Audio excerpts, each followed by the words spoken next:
What's up, man? What's going on? Not much. How you doing? Pretty good. Things been all right. Oh, good to hear. Happy. What are we? 6 weeks in now? Yeah, it's been I mean, not with total quarantine for us, so I think we were only like 2.5, 3 weeks in for that, so I mean, I've like I said before, I've noticed that my life wasn't much different before. The only difference is not going to the gym. Yeah, and I've noticed my life wasn't much different before because I have a home gym. So, I mean, biggest thing for me is just I don't go to work, and unfortunately, I'm not going to be able to go to school this summer because none of the classes that I need to finish are available over the summer term. So, yeah, if this drags into summer, it's gonna feel very long for me. Huh. And like you need those credits like for those classes? Yeah, I'm down to just like the higher level core classes for my Oh, major, yeah, and yeah, yeah. yeah, they're pretty much like, yeah, we only run those a couple times a year. So, Yeah, they're not going to have those online. nope.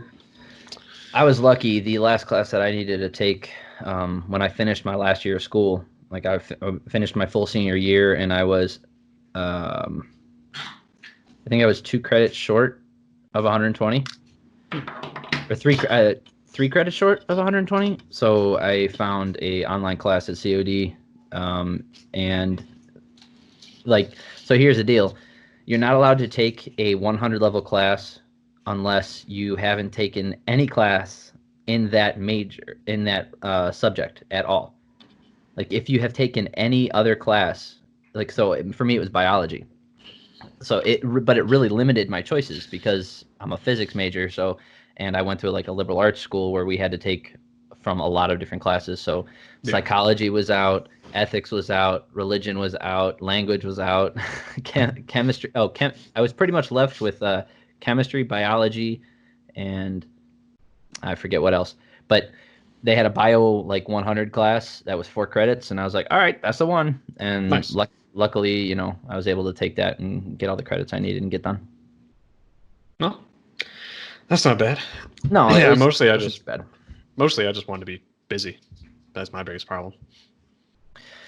Yeah, I've been reading more. I got some more books.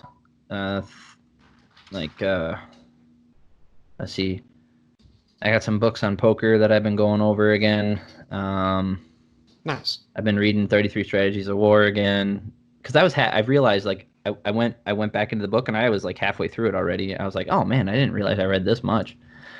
And so It's a nice book because you can also pick it up and put it down, and it's not like it yeah, doesn't really take you out of it because it breaks up so no, much throughout. yeah, it's not really like a long narrative. It's just short narratives with like a summary, and then there's the version that you got me. It has like red Footnotes all writing. over it. Yeah. Yeah, it has stuff in the margins that actually takes like notes for you and puts extra quotes and stuff. So that's kind of nice. Oh yeah. No, that's why I love that book. Yeah, my beard is getting ridiculous. My beard's getting crazy. My hair is like out of control. Um, I started running again. Nice. I picked up my watch, like my Garmin watch, and I started using that again to monitor my heart rate and stuff. And that's been nice because I found out my resting heart rate has actually dropped back down to where it was before in the low 60s and the high 50s. Um, so that's nice. And then when let's see, I've been biking indoor and outdoor. Um, what else have I been doing? Lots of kettlebell workouts. The gym that I go to, he rented out all of his equipment. Oh, So nice. yeah, so a lot of people picked up like apparently some people picked up like half the gym. They picked up a lot of people picked up a bar like one barbell and then a bunch of plates, lots of bumper plates and stuff. And then let's see, yeah, That's actually pretty legit because it is an investment to get a full set of bumper plates. Like, Yeah. it is a hell of an investment. So being able to rent that out is not too bad. Yeah, and the cool thing is, like, one, I really appreciate the guy a lot. His name's Yeah. Sergio. Like the gym's called Surge to New Levels. Anytime I can mention that to people, like I do. Uh, Fantastic gym, great. Like that, he's so cool. The before all this went down, he actually closed the gym a couple days ahead of the government mandate, and then people were asking him, "Hey, like it's closed, but are you guys still going? I mean, it's your gym." And he's like, "No." He's like, if you guys can't go, why would I go to the gym? He's like, that's not fair. And I've heard a lot of people, like when I tell that story to people, some people are like, oh, why wouldn't you go? Like you own it. That's your property. And I'm like, I don't know, Yeah. man. I mean, it sounds like more of it's less about it's my shit, and it seems to be more about like this is a space that I'm operating for the people that work out there. Like it sounds like more of a family environment than it is. It is. Yeah, That's exactly what it is. I And get. Yeah, I get where he's coming from with that. he's also like, anytime anybody asks me questions about why I do things like for him or, with them at the gym, they're always like, why would you do that? Like, why would you help him move? Do you work for him or something? I'm like, no, like I'm being helpful. He needs help. So it's, I don't know. I think people, I don't know if people just like have not had contact or like interactions with people like that, or if maybe they would never even think about doing that themselves. I have no idea. Well, I mean, it's also a very different environment from like going to LA Fitness. It's Yeah, not like the owner yeah, of LA Fitness is like, "Oh, hey, will you help me move all this equipment around?" yeah. Like, you know, get the fuck out of here, No. dude. Yeah, Versus you move. like, it sounds like you know more of a CrossFit type environment where you have those like small gyms of regular people that work out together. Yes, it's Yeah. exactly like that. Yeah, how do I put this charitably? A lot of people have said this already, but you kind of find out like how genuine people are like during this time. Oh yeah. And it's not even just about like if someone's like donating hundreds or thousands of dollars that makes them a good person. It's maybe they don't have the money, maybe it's just their time, or maybe they just contact you and like make sure you're doing okay and stuff. It's just really interesting to see kind of how much of a scumbag some people are. Damn. Yeah, and like you can always have those inklings based off of interactions you have with people all the time. You're Yeah. always gonna find people like that in any walk of life, but extreme circumstances bring out the best and the worst in people, and you can kind of see, you know, during those times how people are gonna act, and like it's not. I'd like to say I have a good bullshit detector, but I kind of don't. Like it's very focused. It's a very focused bullshit detector. Like salesman, like that never works on me. Yeah. That kind of like. But as far as like friendships go, I'm super gullible. Like I'm very open with everybody. I'm very honest, and like I share everything. And uh, it's hard. It's hard for me to like imagine that people aren't that way with everybody. So I kind of get taken advantage of like quite a bit like that. So I wouldn't say I have a very good bullshit detector, but this scenario like makes it very obvious like people's true character. Absolutely. I'll Yeah. say I didn't realize how busy I was before. I Oh. think that's something that really has been pointed out to me at this point because I've been just talking to my family a lot more, just keeping in touch with people a lot more. That I just didn't realize how much time had gone since I had talked to some people, and I was like, oh wow, I've been sprinting for the past couple of years pretty much, and I hadn't taken a moment to rest. So Yeah. it's been nice just to like catch up with people, and, talk to my family a lot more. Yeah, that happened to me when I was like when I got done with school.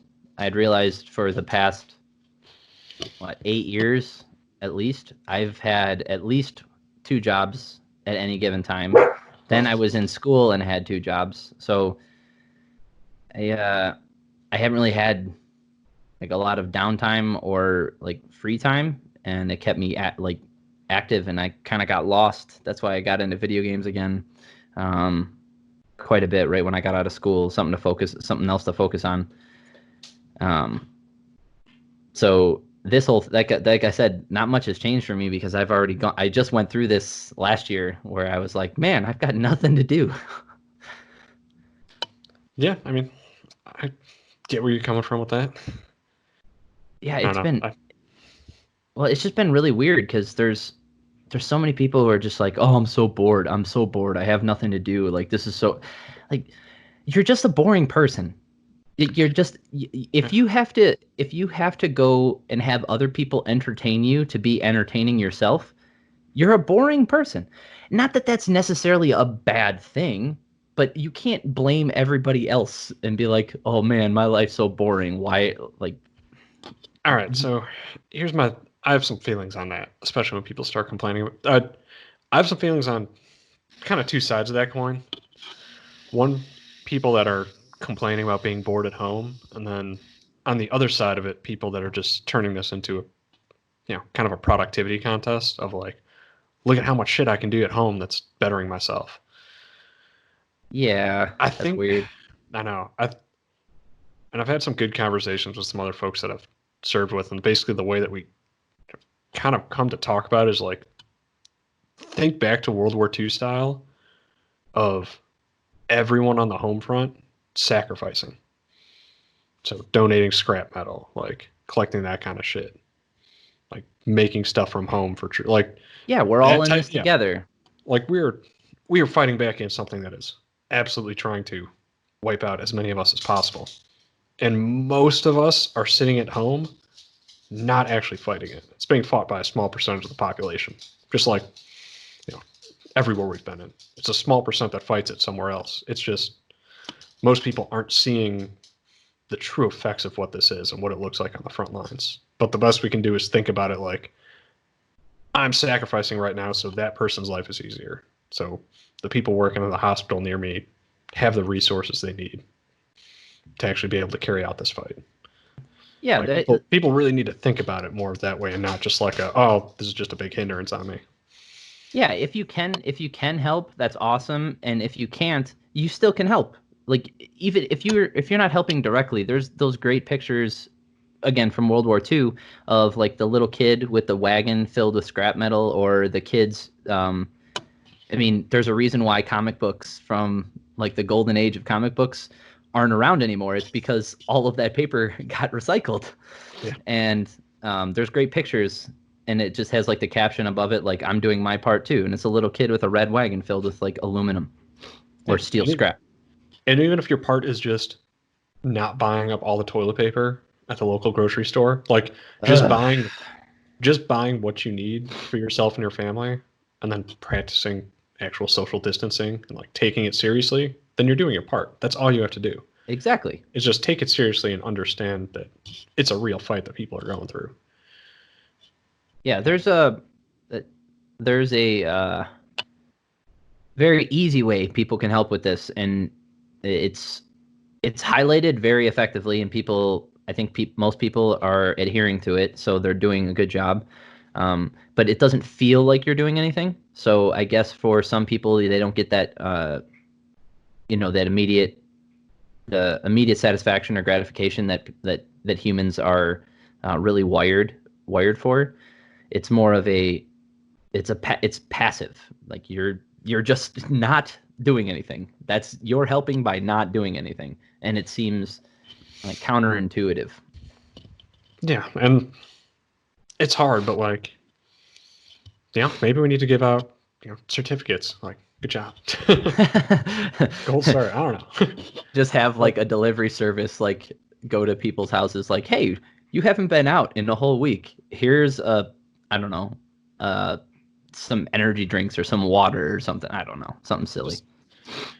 just whatever. But like, yeah, and I feel like it could be taken more seriously, and I also feel like it could be just taken more sensibly because I think I can understand some people's frustration with not appreciating how hardcore some areas have come down on it, and like, I get both sides of that, but I do feel like I think there's a weird sense of when you're not interacting with it and you're not seeing it like the way healthcare providers are seeing it.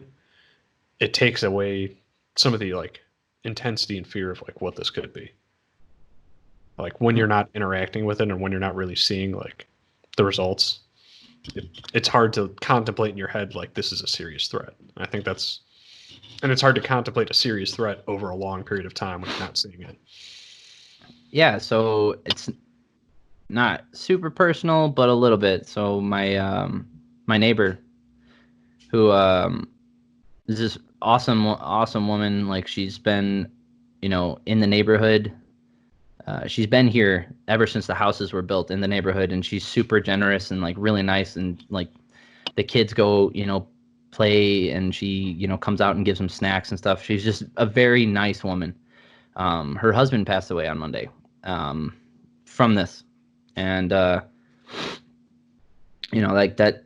I mean, like I said, it's not my family member, but I see the effects firsthand. And then on top of that, I have my parents are both immunocompromised. They both have autoimmune disorders. And then my other friend, his dad had he's well, Charlie, like the guy I'm really close to. I spent most of my childhood like in his home. That's where I grew up. Like he's effectively my brother. I mean, I don't think he would say that. He doesn't like me as much as I like him. Um, but his dad had a heart attack this week and went in for surgery, and they found more complications, and then he had to go in for a quadruple bypass instead of just a bypass. Luckily he's doing better though. But here's the thing, we couldn't go visit. Nobody can go visit him. He's there by himself, and That's a hard thing to go through by yourself. And then also you you're come at the out hospital. of it. Yeah. You're at the hospital and you're compromised now because now you're at a higher risk. Yeah. So this week is, it's been really weird for me. Like like I said, I haven't been hit by it super personally, but it's been really freaking weird. Like I mean, my dad was in the hospital for 3 months or 4 months. So long, like a year and a half ago. Yeah. And he almost died twice while he was in there. His body was his white blood cells were attacking like his kidneys, and he was getting kidney failure. So he was on a dialysis machine for a very long time. They had to give him uh, cancer medication. They had to put him on chemo, so that because chemo kills your white blood cells. It kills everything. So they had to kill his immune system to stop it from eating himself. So he's like I said, both my parents are immunocompromised, and my dad is stubborn as shit. And up until like this week, he's been living his life normally, and then all of a sudden, like he starts texting me and like telling me like I need to take care of everything when they're gone and shit. And I'm like, come on, man. Like I don't.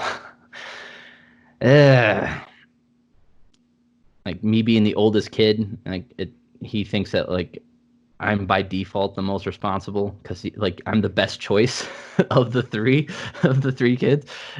Like he has no good options, but I guess like by default I'm the best one. Congratulations, you win.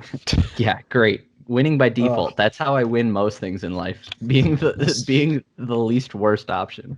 Listen, there's nothing wrong with winning by default. It's still winning. That's how I got married, dude. I was the least worst option at the time. I'll never forget when I was a freshman in high school. They tried to recruit me to the wrestling team because of how small I was. They're like, most meets you're going to go to, there's not going to be anyone in your weight class, and you'll win by default. I was like, thanks, guys. So I think I was like 100. I was like 110 pounds freshman year, so I was like, yeah, those are points. Those are points. If you have someone who can compete in that division and the other team doesn't, you automatically get those points. Those are more points. You can get the team win just on points from your whole team. So. Oh, I know. Listen, that was one of like the few things I legitimately regret about high school is not joining the wrestling team at that time. So I was like, damn. Me too, because I was under 100 pounds. Actually, I was much smaller than you. I was my freshman year of high school, I was about 96 pounds, and I don't think I broke 100 pounds until my sophomore year of high school. Yeah, I was tiny, man. Damn. Yeah, I'm a little dude. Speaking of wrestling, Hey. What is going on? All right, fight talk. Okay, Oh, you go first because I have a lot of things. I legitimately have a question for you. Is 249 happening and when? Like what? Yes, Okay, and because I I don't keep know. hearing. Because I thought Disney just canceled it They did. somehow. Yeah. So to start things off, so for those of you who are listening and don't know about the of UFC 249, I don't know why you're listening to this podcast. We only talk about fights mostly. So Yeah. thank you. I Fights are really appreciate it. depressing subjects, so let's put the. Thank you. Um, so what happened? So Khabib. This is. I'll tell Khabib's side of the story. So Khabib said that he was given instructions, let's say, by the UFC to go to Abu Dhabi. So basically, leaving his home country of Russia. Yep. So he was there, and he was worried that he was going to get stuck there because they were going to stop international travel from Abu Dhabi. So he was worried he wasn't going to be able to go home. So he left the Middle East, went home, and he was in Russia. And the same thing happened. Russia put a lockdown on there. And Dana White said UFC's 249 is still on, that Tony and Khabib will still be fighting, to which all the fight fans were like, wee! And then had the second thought, like, wait, how? Where? And that was Khabib was not given he was not given location. Give me a location. He was not given location. He didn't know exactly if it was going to happen on the 18th, right? So that affects your timing for a weight cut. It Which is important also for him. Yes, it also affects your training regimen and your training schedule, which here's another thing. I'll get into this later, but basically there's no way anybody has had a proper camp for April 18th. Let's just put that out there. We can go into that later. So he was told it's happening. It's going to be somewhere in the United States. That's what the information was leaked, that was what was given. So I'm guessing he had that information, if not more. And he basically said, I'm here stuck in Russia. I can't leave. And Dana White said, oh, let me talk to Putin about that. And he was given permission. Like, they basically figured out that he could be flown out on a private jet. But he was hemming and hawing. And then he said, you know what? I'm not going to do this. To which a lot of people were like, oh, what a bitch. He's scared. Listen, let me get real close to the mic here. He wrestles bears. And guys, he's been wrestling bears since he was a little baby. Okay? He's not scared. He's not scared. Please stop. Please stop. He's not scared of Tony Ferguson. I understand Tony Ferguson's a good fighter, and I actually have him favored in that fight. He's not scared. Anyway, so Here, I'll tell you what he is scared of, though. Not making weight. Yes, I think that is a major concern for him. Yeah, Mr. Tiramisu. And yes. He's probably been stress eating a little bit amid the pandemic.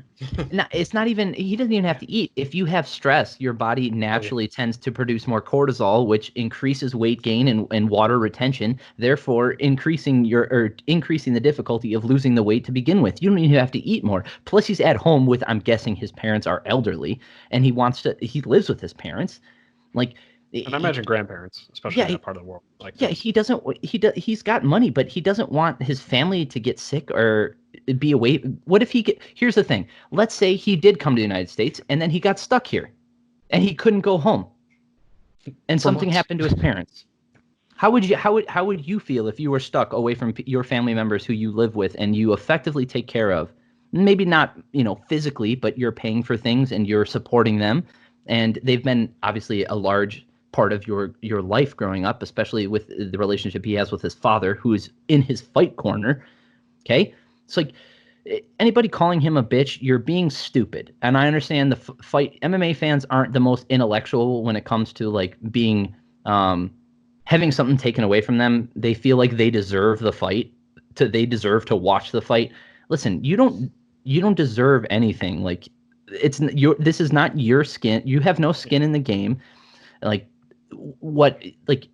you didn't purchase tickets either. I know you didn't get tickets because nobody did. Nobody's going. So all of that. I'm not mad at his decision. No, me either. I think anyone that thinks he's ducking it is ridiculous. They're being stupid. there's a legitimate cause for concern for a variety of reasons. And I think something, I haven't heard anyone talk about it, but it's something that occurred to me. What does weight cut do to your immune system? And what potential effect could that have interacting with, like, how immunocompromised are you on the day of a weigh-in? How much water weight have you cut? Like, if you were to catch it during that time period, what potential effect could that have on you? Yeah. And there's talks of, even with young people in Europe, having long-term lung damage or permanent. Yes. Yeah. So I understand maybe not wanting to risk a weight cut in the mid of a pandemic and immunocompromising yourself in a way that you would not be normally. Yeah, for anybody who's listening to this and doesn't agree with what was just said, because I have repeated those exact words, like almost verbatim. What you just said, I have said multiple times, both to myself while listening to other people say that these are the healthiest people on the planet. Like, for anybody listening or anybody who disagrees with what was just stated, go watch Chris. It's on YouTube. Go watch Chris Cyborg cutting weight, and you tell me that she's healthy. Or go watch Conor McGregor cut down to 145. Or just look at the before and after pictures. Yeah. Yeah. So those are extreme examples, but you're going to tell me that some of these fighters aren't doing extreme things? They fight in a cage for a living, folks. Like, they're the hardest people on the planet, and they will do whatever it takes. These guys overtrain almost 100% of the time. What did they test? I think they tested. Remember when TRT was legal, and before USADA came in, and then actually it was just after TRT was banned. They were testing people's actual test levels, and they were giving those levels out. And I remember when Chris Weidman fought Vitor Belfort. How is it so low? So well, what I was going to say is Chris Weidman got tested for his fight versus Vitor, and Vitor had way higher levels, and he was like, your levels are still higher. You're in your 40s. This is bullshit. Anyway, Chris Weidman, one of the best athletes on the planet, right? You could say that. He's one of the strongest guys in that weight class. And John Jones, the same things I just said about Chris Weidman you say about John Jones. Both of them came back with low testosterone levels. What do you think that's from? Do you think that's from them practicing proper rest and recuperation? Or do you think it's because they're hard motherfuckers who train their ass off and will train until their body falls apart, a la Cain Velasquez blowing his knees out in wrestling? Yeah. These guys are the best of the best, and they have some of the best work ethics of any human being on the planet, and they take it out on their body with no regard for their own life. They get punched in the face for a living. And you're going to tell me that they're going to be in peak physical condition going to a fight? No, it's a common thing. It's said every time. Nobody makes it to a fight healthy. Being in peak cardio condition doesn't necessarily mean that you're in the peak of health in terms of your overall body's ability to fight off a disease, fight off an illness, not be injured, all of that. They're in peak cardio condition and fight condition, but especially immediately into a weight cut or that week of a weight cut, they're not in peak health. No. Yeah. Ugh. Anytime you're drastically cutting your hydration levels, that's not a healthy thing to do. No, cutting weight. It's a strategy. Yes. Cutting weight it's been talked about for years. We all know, as fight fans, we all know that it's the least healthy thing that these fighters do to their body, and they do it for the advantage of gaining weight on the fight day. It's come from wrestling, but wrestling has implemented safe practices in the past 20 years. I think they've been very good about doing hydration testing and making sure these children aren't killing themselves. We've been lucky as a part of the MMA community. We've been lucky that there's only been 2 deaths from weight cutting. One in one championship. They lost a guy, and immediately after that, they were like, "We're doing hydration testing. Fuck this." California does hydration testing, so we all know that it's not good for your body. Everybody does. Yeah. It's a well-known, it's a proven, well-known fact, and it's compromising your body. So if your body's compromised in any way, it means you're not going to be as effective at fighting off a disease. And for a disease that affects the respiratory system, and one that can cause permanent damage to someone I don't know who might need cardio in the future, maybe I don't want to leave Russia and get infected. Yeah. How about that? Yeah. So anyway, he says no. Immediately after that, we all get the news. Justin Gaethje's fighting Tony Ferguson for the. Honestly, I want to go through the whole card, but I'm not. We don't have to. But It's a surprisingly stacked card. Yes, put that out there. Like, yeah, this is like a January 1st card. Yes. So Justin Gaethje. So he. Okay. Anyway. So let's get the story out there first. So Justin Gaethje, he agrees to the fight. Cool. Tony Ferguson's on. Justin Gaethje's on. I have mixed feelings about all of that, but let's finish the story. 2 days after the announcement, another announcement comes out. Or maybe it was 3 days. Very soon after, the fight is off. Also, we still didn't know the location. It was still secret. Turns out it was on a reservation, which was what everybody thought it was going to be. There was also news about a fight island, which is still happening. I'm a huge fan of, by the way. Me too. Honestly, I have no qualms about a private fight island. I'm okay with that. Yeah. It's fine with me. It's not going to have a big attendance, but I think it's fun. Yeah. You could do like one card there a year, like that big blowout card, and give everybody a nice vacation. Fine. Yeah. And then it gets leaked that the people who had to step in was I think it was the governor of California. No. Was it the governor of California? No, I think it was a senator. Actually, it was both. It was a governor and a senator from California, and they both brought it up, and I'm guessing someone called Bob Iger, or whoever's running Disney now, and they're like, hey, you're ESPN. Yeah, you got this bald maniac trying to get fights to take place during a global pandemic. Can you get him not to do that? And Dana White got pushed, and I wouldn't say he caved. I'm not going to say that. I think what he's been doing, I understand his point of view. Despite everything going on, I don't necessarily agree with all of his decisions. Also, Dana White doesn't necessarily own the UFC anymore. No, he's a president. Yeah, but he doesn't get to go, oh, fuck you guys, I want to do what I want. Like, yeah. UFC now has to answer to people that they have deals with. Like ESPN, who is owned by Disney.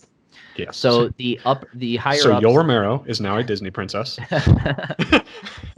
Well, it worked for The Rock, so he played the Tooth Fairy, and look at him now. He's doing great. So might work for Yoel Romero too. It's not going to. He can't speak English that well. No for gay Jesus. Anyway, happy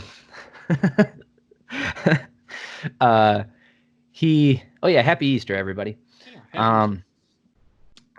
So they canceled it officially due to pressures from the higher ups.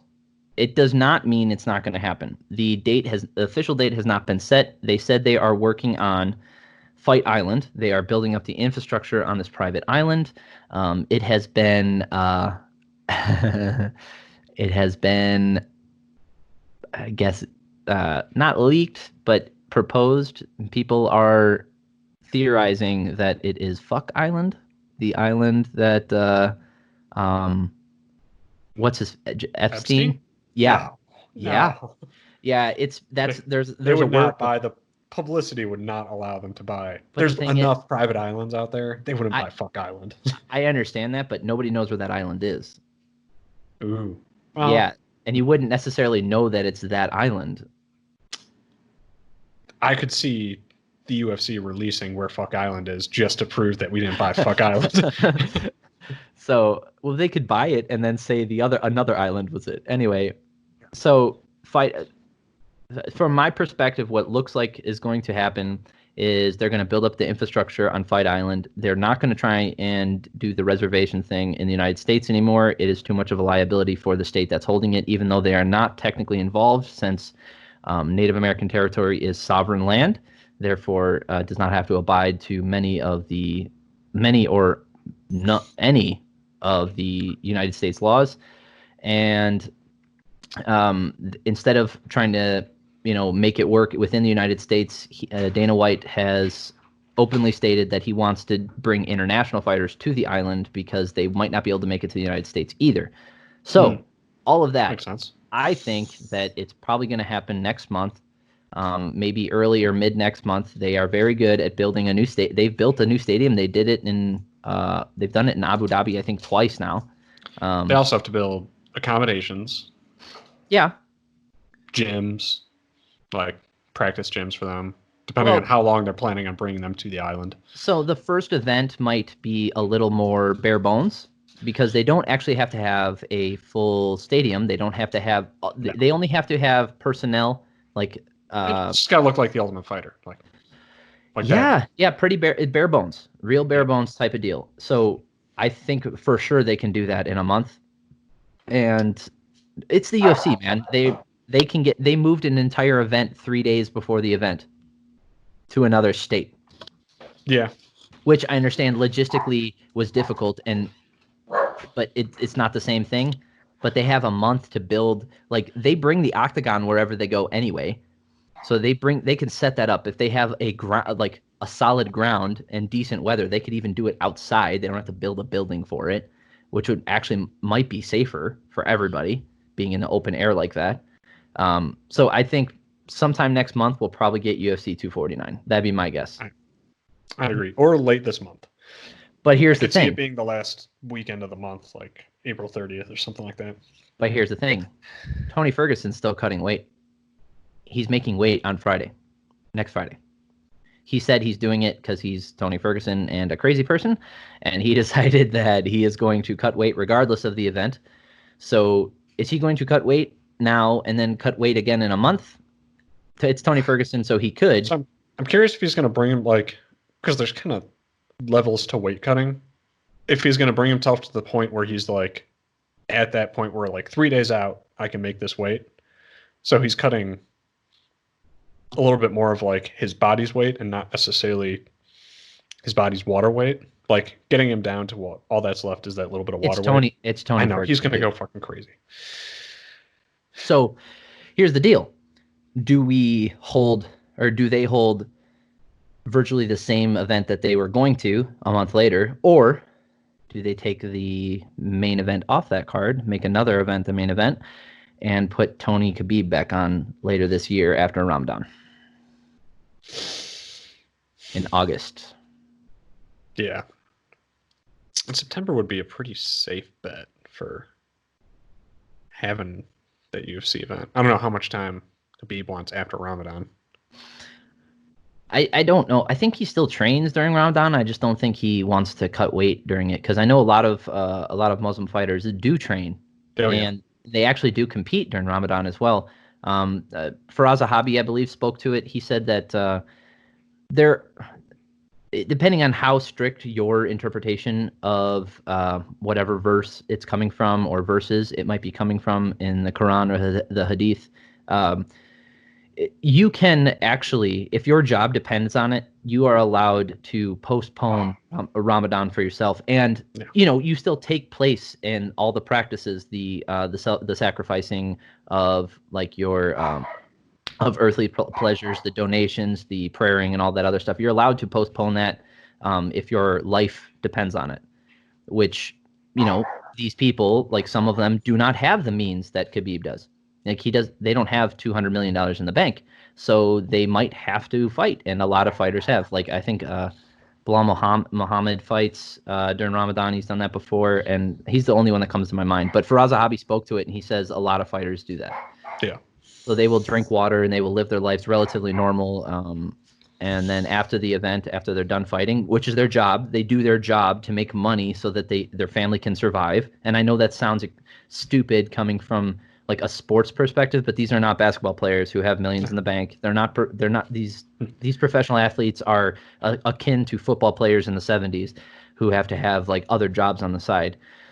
So they are fighting not only for themselves and a purse, they're fighting for their family survival in essence. And I know that sounds stupid, like, oh, just get a normal job. It's not that easy. I know, like maybe they could, but they're very skilled. Yeah. Like for all football's flaws, UFC doesn't send people to college before they come to the game. Yeah.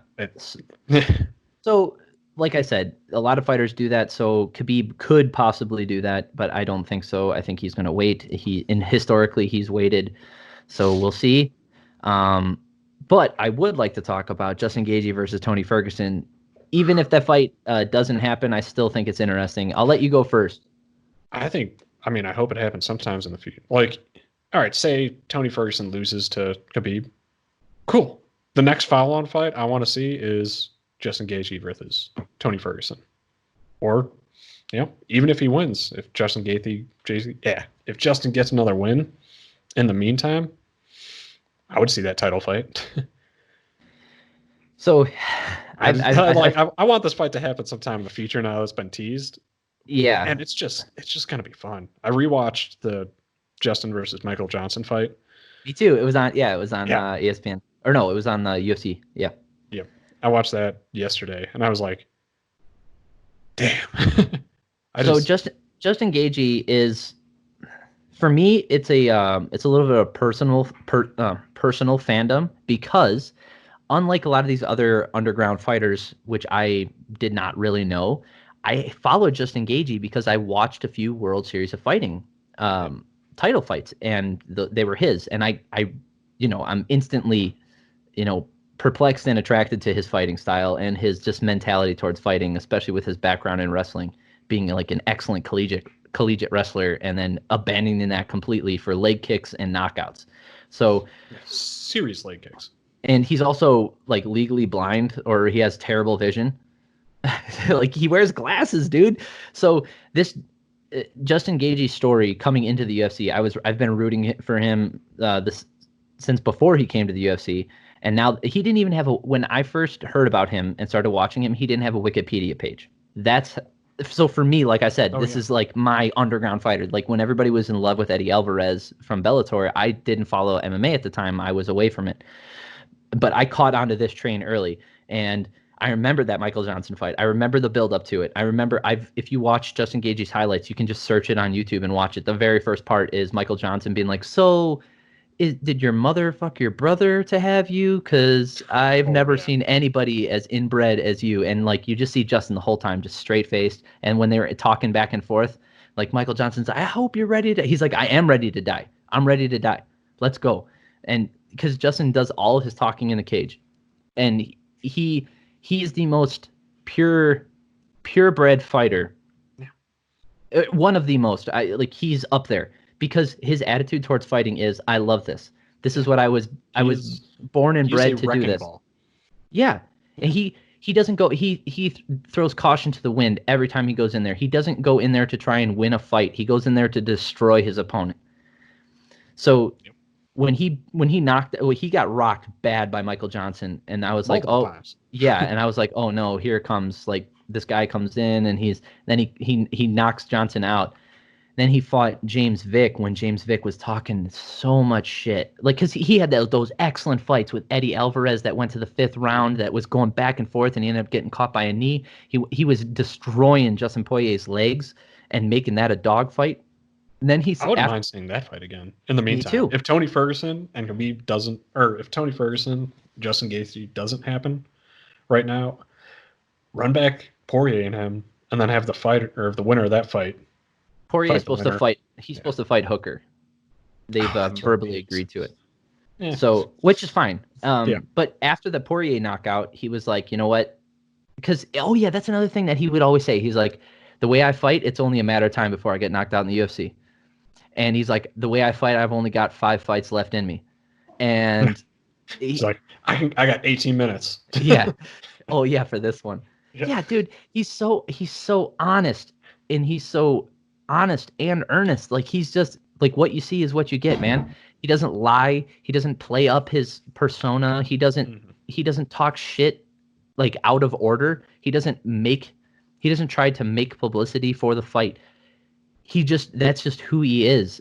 And there's a lot of other fighters who are like that, with like Jorge Masvidal. Like, you might not like who he is. Like, I'm not personally a fan of his attitude, but that's who he is. Like, that's honestly who he is. He's not playing it up. So Gaethje versus Tony Ferguson. Oh, let's talk about one more fight. So after the Poirier knockout, he adjusted his fight style. He said, "You know what? I am like, what I'm doing isn't working for me. I need to be more patient." He has, like, Trevor Whitman, I think, is his coach, who's one of the best coaches, and I think he's the one who does like the cage side commentary, like when they go to like let's go to Coach Whitman. He's Gage's coach, and Trevor Whitman is in extremely his fight IQ is through the roof. He's extremely intelligent when it comes to fighting, and he tells Gagey all the time, like, dude, you got to do this, you got to do this, and Gagey's like, yeah, I'm just gonna go knock him out. Like, so he has taken a little bit of a step back in that regard. He's still got that like forward pressure, everything, but he's smarter about it. And we saw it in the Edson, the James Vick fight was too short, and he knocked him out. I think we saw it in the Edson Barbosa fight. And for me, when people were talking shit about Justin Gaethje before that fight, and they were like, I think it might have been Brendan Schaub who was like, "Oh, you like leg kicks? Here's Edson Barbosa, who has ended 2 fights via leg kick." I was like, boy, they are going to be surprised when he leg kicks Barbosa because he doesn't give a shit, and he'll do it right back. And that's what we saw. He leg kicked Barbosa more than he got leg kicked. Then he ended up knocking him out with a hook, like a fadeaway hook. Beautiful. He was chasing Barbosa. Barbosa was circling out to his left, and Gaethje threw a beautiful hook right on the chin and knocked him out. Holy crap! That fight versus him and Tony was going to be madness, or is going to be madness if it ends up happening. And I don't know. I don't know if Tony Ferguson can withstand the pressure that Gaethje puts on, because we all know Tony Ferguson has insane cardio, and he's got this forward pressure that breaks the will of his opponents. But that's exactly how Gaethje fights too. So those two are going to meet in the middle. They're going to be trying to implement their will on the opponent, right? So they're going to be fighting essentially the same fight as far as mentality goes, and similar game plans with the forward pressure. Which one of them is going to wilt first? Is it going to be the cardio of Gaethje that gives out in the third round, or is it going to be, let's just be honest here, is it going to be Tony's chin? Because he gets caught in every goddamn fight. Gaethje hits like a Mack truck, and guess what? His cardio for 3 rounds is enough to put it on you, and he hits hard, really hard. But all right, and I'll say this: Justin also gets hit. I've heard, it's a fair argument. Tony gets hit, but it's not like Tony's not throwing anything back. Like, Tony is an extremely technical striker. Tony can land it on the chin. Tony can throw a very, very wide variety of different strikes. The combination of elbows, like lighting people's face up, and Justin comes forward. I think he's been better about it. He has been better, but he gets caught. Like but even with his forward pressure, he keeps his hands up and he puts his head down, and he takes a lot of the hits to the top of the head, which, if for those who are not initiated, like hitting the top of the head, if you did do it with your bare knuckles, you're going to break your hand before you knock someone out, like, unless you're a heavyweight. That's just how it goes. And you're not going to, like, so my worry that's about one of the best defense. Yeah. And my worry about that, though, is Tony's elbows. So if Justin gets what happens if there's a medical stoppage? Okay, like that's always a possibility. But that's a high possibility when you're dealing with Tony, and especially if you're just putting your head forward against him. Like, you're putting yourself at a pretty high risk for a medical stoppage. So based off of the UFC, based off of all the fights that I've seen from them, especially in the UFC, I will say Justin Gaethje has a better chin.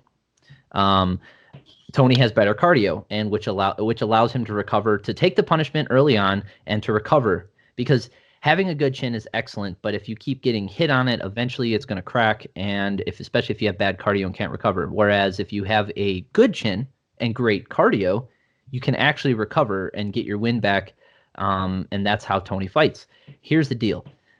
Historically speaking, in the UFC, given a brawl type scenario, a phone booth type fight with 2 fighters with, you might as well make the cage 5 feet by 5 feet. Like, yeah. And I wouldn't say I wouldn't call it a suspect defense. I wouldn't say that necessarily, but let's say 2 fighters who are brawling essentially in a phone booth and have they're giving 80% offense, 20% defense, right? So they're whereas Adesanya, he's 100% offense, but that offense worked in there is also, a ton of defense. Those percentages don't work out in my head. Anyway, his fight, it's just a very different fighting style. Like Yeah, he his offense uses his creates the technical defense. offense, to make it Whereas get hit. Gage's defense is cover up, swing. And Tony Ferguson's defense is my heart and lungs can outlast your heart and lungs. And my punches are going to break you first. So, given all of those variables in this scenario, I think we're essentially looking at a 50-50, a coin flip. And like I said, historically speaking, that's what we're looking at. And that's why I say there's anybody who is discounting Justin Gaethje as saying, "Oh, look, he got beat by the upper echelon of the fighters in the UFC." Fine, it's the 155 division, man. You're dealing with the best of the best, and on top of that, he adjusted his game, and he's intelligent about how he fights. He's not fighting stupid. He has there's a method to his madness. Same with Tony Ferguson, but and I'll give something to Justin's in favor of Justin, which is something I saw in that Michael Johnson fight, which I think will make a big difference in this fight because I think Tony has more tools. Yeah, of course. Justin absolutely has no qualms about just getting up out of someone's guard and standing up.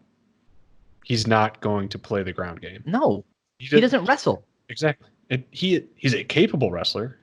Very great wrestling defense. So he's not going to just let Tony take him down, but also he's not going to follow Tony onto the ground. No. He'll stand up and wait for Tony to get back up, which I think is probably the biggest plus in his, in favor of Justin having a chance at winning this fight. He absolutely 100% will not play the ground game with Tony. Yeah. Even if Tony tries to bring it to the ground, he's just going to stand right back up and be like, have the point for the takedown if you get it. I'm just going to stand up and force you to do it again.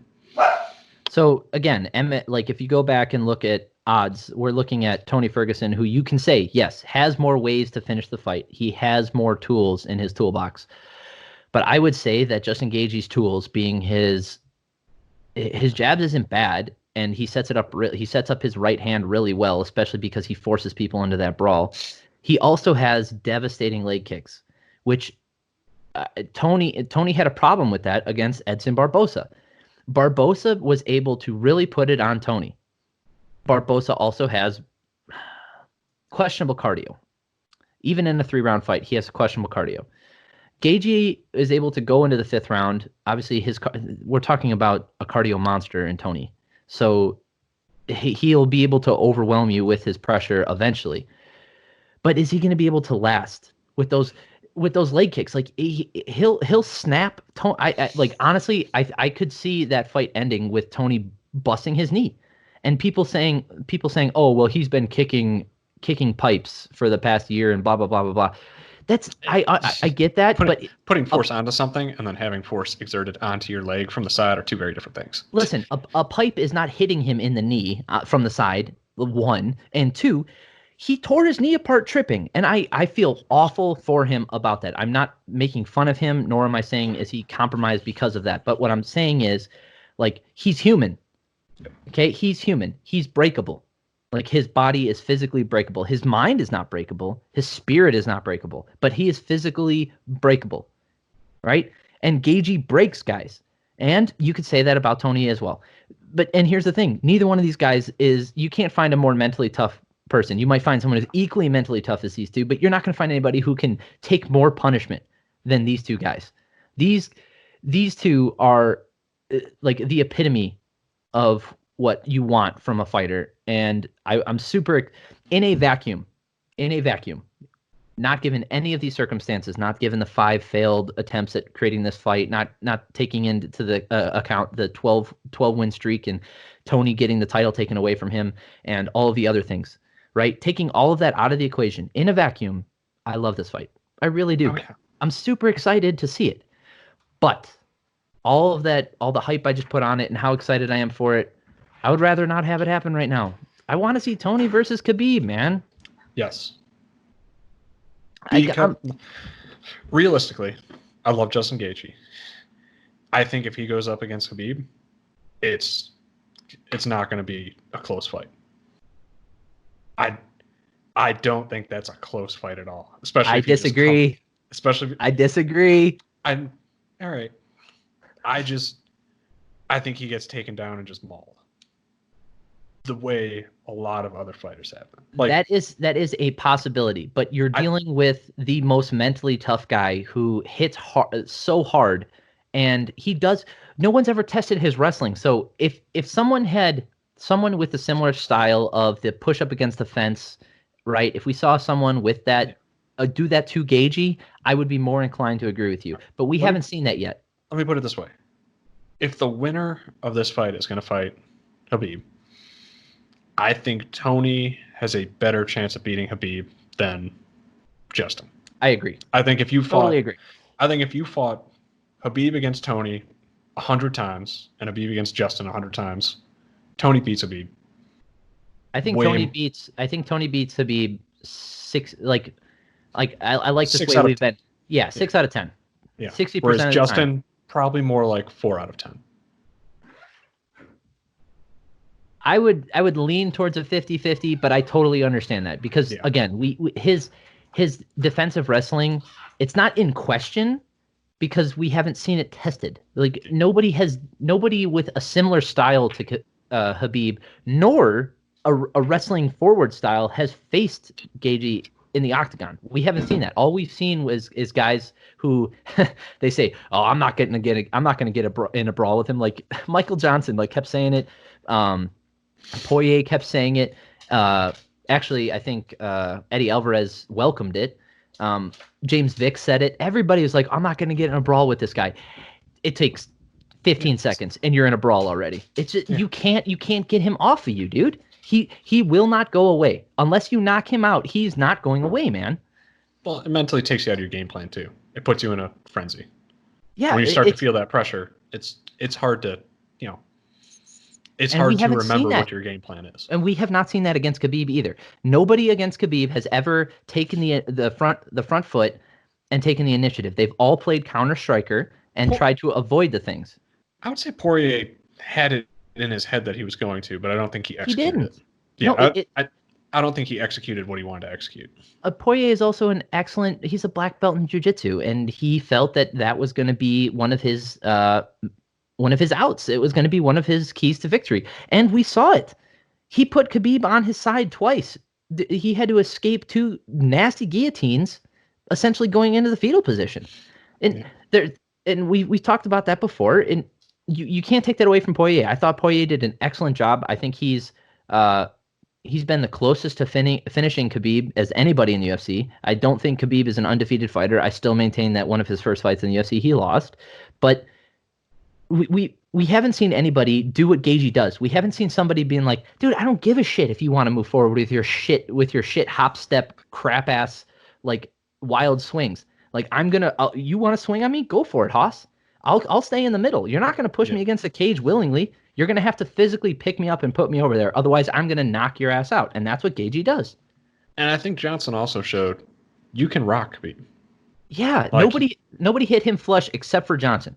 Yep. Everybody talking about that Edson Barbosa, he took that kick. No, he didn't. Edson Barbosa hit him with his calf on a spinning heel kick. He hit him with his calf on the neck, on the back of the neck. Not a good kick. If he would have caught him flush with the heel, we're looking at a totally different story. And Barbosa, who, again, he is kick focused, but he has excellent hands. He's not so great on the ground, even though I'm sure he has jiu-jitsu experience. And it's just, we saw him last all 5 rounds. Conor McGregor won a round. And to be honest, if he was a cardio person, if he had better cardio, I think he lasts all 5 rounds. Dustin Poirier lasted 5 rounds. Khabib isn't finishing people. Yeah, I think that Conor McGregor that was prepared for Nate Diaz would have had a better shot. I think it was just a different 50-50. Yeah, I think it was a different Conor McGregor that fought Khabib than the one that fought Nate Diaz. Yeah, and what I'm saying is Khabib is everybody makes Khabib out to be this destroyer, which in one sense he is, because he mauls, when they say mauls people, he puts you against a cage. We've talked about this before. He puts you against a cage. He doesn't do double legs. He doesn't do single legs. He puts you against a cage. He knows your escapes and he takes those away from you. He allows you to get up and he allows you to use your energy to get to back to your feet, and then he puts you right back on your butt. He controls your hips and your ankles the entire time, and he just patters you. Yeah, some of those have some force, and I'm not saying getting punched in the face, regardless of how soft, is comfortable. That's not what I'm saying. But not one of those punches is a fight-ending punch. On the feet, he is rudimentary at best. Yeah. Okay, like I think on the feet, he does not belong in the top 10. He doesn't belong in the top 30, Yeah, right? no. Like people talk about, oh, he has good strike. Look, he hit Yeah. McGregor. That's because McGregor was worried about the takedown. He was 100% takedown defense, and he got hit by a strike. Like, yes, and McGregor wasn't. He got put on his butt because he was off balance. He wasn't rocked. Khabib doesn't hit that hard because he doesn't. He's not looking for that. He's not looking for a finish. His submissions are only by when people give it to him. Do you know what his dad would do to him if he tried to finish a fight with fists? Like, It's very similar to when GSP was the champion, right? Not Rush, not George Rush St. Pierre, not that guy, not the guy who was going through destroying the division, throwing Superman punches and like crazy shit, knocking out Matt Serra. When he came back, honestly, I think one of the best GSPs we've ever seen was when he came back and beat Matt Serra. When Matt Serra took the title from him, Yep. and then he came back, and when he finished Matt Serra, when Matt Serra was on all fours, and he finished him with knees to the side, dude. That George St. Pierre is one of the best fighters in UFC history. Like that guy, I'd put him any era. I don't care, in the 170 division. But as he went on, he became more risk adverse, and he realized, hey, if I want to keep my career going, and if I want to keep this belt, people they're looking for any advantage they can. So I'm going to take myself out of compromising positions and only do when I know that I have a 90-10, right? Like I know that in this position, 90% of the time I'm winning. I'm only going to do that one. I'm going to take you down. I'm going to look for guard passes, and I'm going to smother you. I'm still going to try, put pressure on you and hit you and drop elbows on the ground, but I'm not putting. Yeah, and I'm not putting. Excellent jab, yeah. He doesn't put himself in compromising positions to go for a finish. That's exactly how Khabib fights. Here's the problem. What happens when you get a guy who's willing to do that with you and wants to finish you and wants to go forward on you? I don't know, Johnny Hendricks versus GSP? And your face looks like you got hit by a boat oar? Yeah. Like, dude. God, that was a scary Johnny Hendricks back in the day. I know. And there's so many ways I feel like that Justin Gaethje versus Khabib fight can go, especially with the leg kicks. He's not afraid to throw them on people who are trying to take him down. He doesn't give a shit, man. Yep.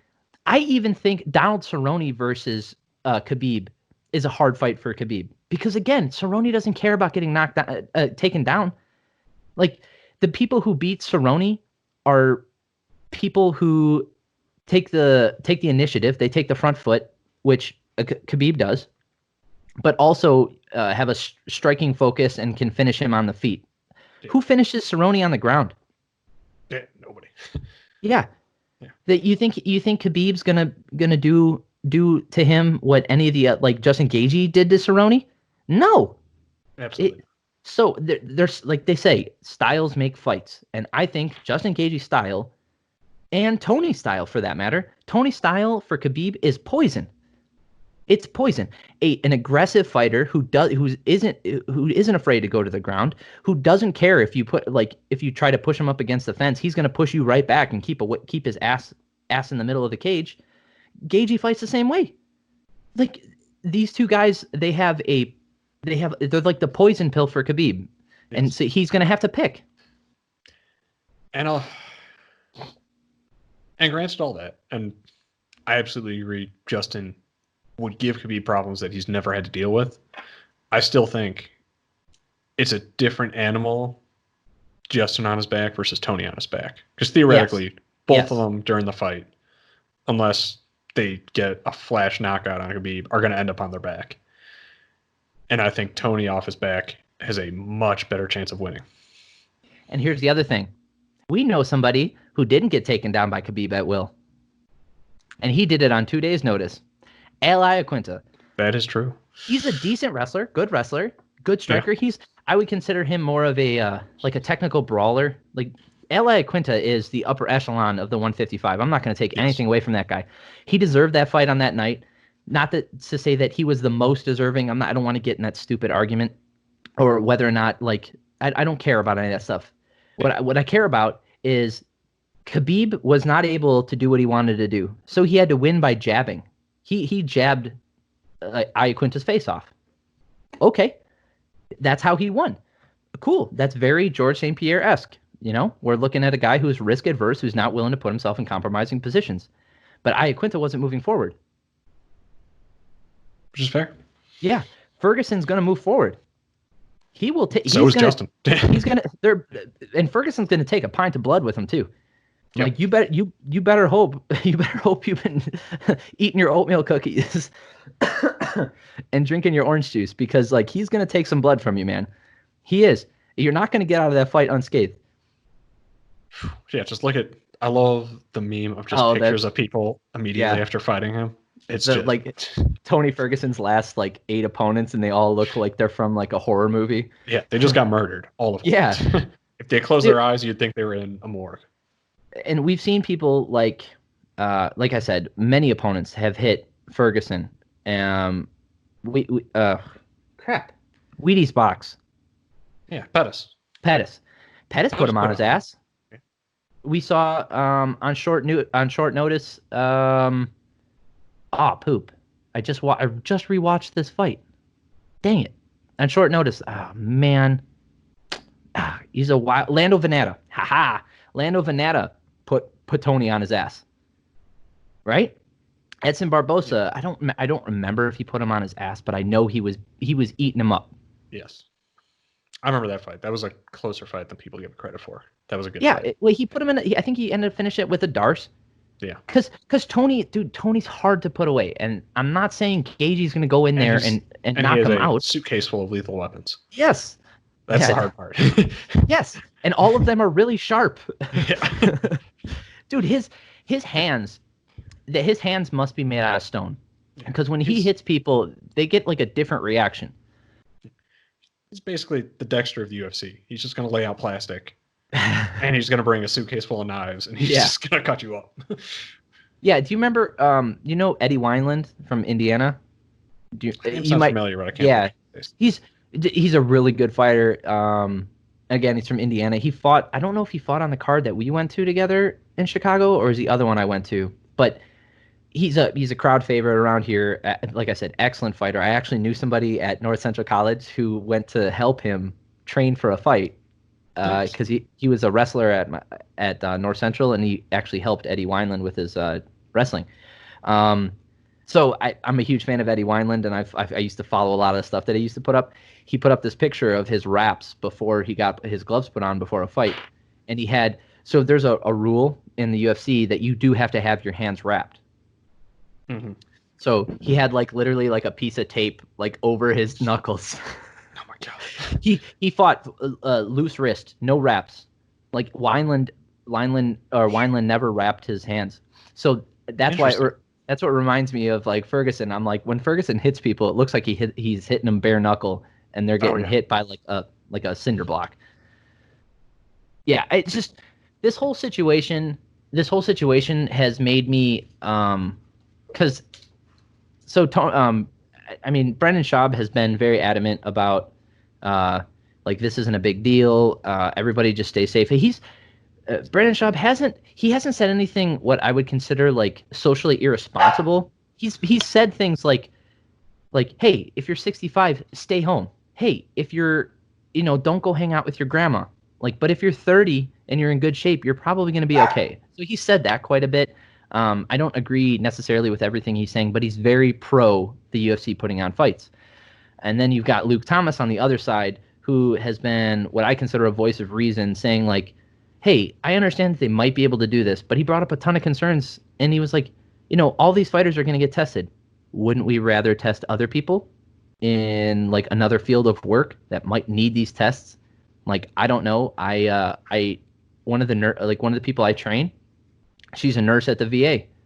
She got tested 2 weeks ago, and she tested positive. So that's what I'm saying. Like, there's tests out there that give results in like a couple days. Shouldn't we be giving those to people who work in the medical field? Shouldn't we be giving those people who are immunocompromised? Shouldn't we be giving those to people who I wouldn't say are more in need necessarily, but who might be I'm going to say more in need. Why don't we give it to people who are actively fighting against this and actually here's my thing. here's my thing on it too, and I agree with you in that. I think it's a weird use of resources. I understand why the UFC wants to put it on, and that's cool. Like, say you can test 3 days out and you get a result back. Well, it's not like those people are sitting in a bubble for 3 days. You're still going to have camera crews. You're still going to have people going to get food. You're going to still Their have people camp. like there's camp. They're they're going to get food from somewhere. They're no matter what, they're going to interact with surfaces other people are interacting with. Like, you can't actually guarantee that no one has it on fight day, even if you test everyone involved days beforehand. Yeah, and you can mitigate your And risks. they're like, yeah, you can, and you can maybe have it be like an entrance thing going into Fight Island where everyone gets tests and then sits in a quarantine bubble room for 3 days. That's not Sure. going to be great for a fight. You're going to get some weird results, but at the end of the day, I think it's So here's the other thing I wanted. You reminded me. Another reason I didn't want Tony to fight Khabib, even before this whole like fiasco, I don't want any excuses, and I don't want people. Not that either fighter would use an excuse, but their fans and the media and everyone else. I don't want if Tony beats Khabib, I want it to be because Tony was better on that night. I don't want to hear that, oh, well, Khabib didn't have a full camp and, oh, Khabib had a hard weight cut because of this and that, and he had to go over here. Or let's say Tony loses. Oh, Tony had this going on and he didn't know about the. I don't want any of that shit. everyone's going to be in a weird headspace. Yeah, I No don't matter want that. what, like physically, psychologically, everyone's going to be in a weird headspace, and still, people are going to have to travel. Yeah. No matter what, people are going to have to travel from the island. People are going to have to travel to the island. Like, it's just putting a lot of unnecessary risk out there when it doesn't need to happen. And I think, listen, March Madness canceled. Well, yeah. If you want to talk, like, if the NCAA is going to throw out their biggest money making month of the year and not try and find a way to make it happen, I think the UFC needs to take a note of, like, all right, we need to ride this out. When every other organization in sports is saying it's not worth the risk. Like, yeah, So, the UFC has the potential to put on a small venue and put on small fights, but I still just don't think it's worth the risk.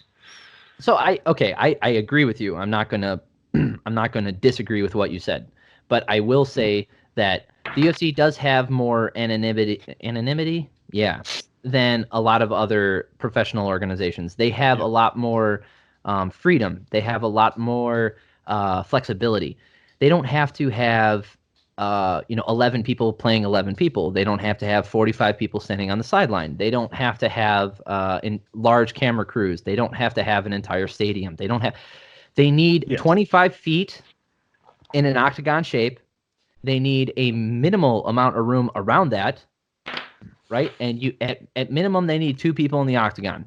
I know that's unrealistic. So let's say we have one on each side. So 8 cameras. You need some lights, so you got to have like your lighting crew. But they're all UFC employees, I'm guessing. That they might contract people out to do that stuff. You're not going to get people doing this who are either forced to do it or people that are put in harm's way unwillingly. Yeah. Like, these people know what they're doing. They're already in a sport that. I mean, I don't know if you could argue that any sport is for health, because at any elite level, you're compromising some part of your body to compete at that level. Even in running, all these athletes, every professional athlete, right? Not true. Some baseball players are a little overweight. Anyway, maybe a pro bowler isn't necessarily at the peak physical ability. But my point is, most of these professional athletes, yes, are in better shape than your average American, but they are also doing damage to their body in the process, regardless of the sport that they're playing. But MMA is different. Like, it's called the herding game. Like, it's the object of the if you want to get barbaric about it, you're trying to kill someone. And the reason that's what it is. When you knock someone out, if you would have kept punching them, they're dead. The referee is to stop a death, right? The rules are to stop death. Okay?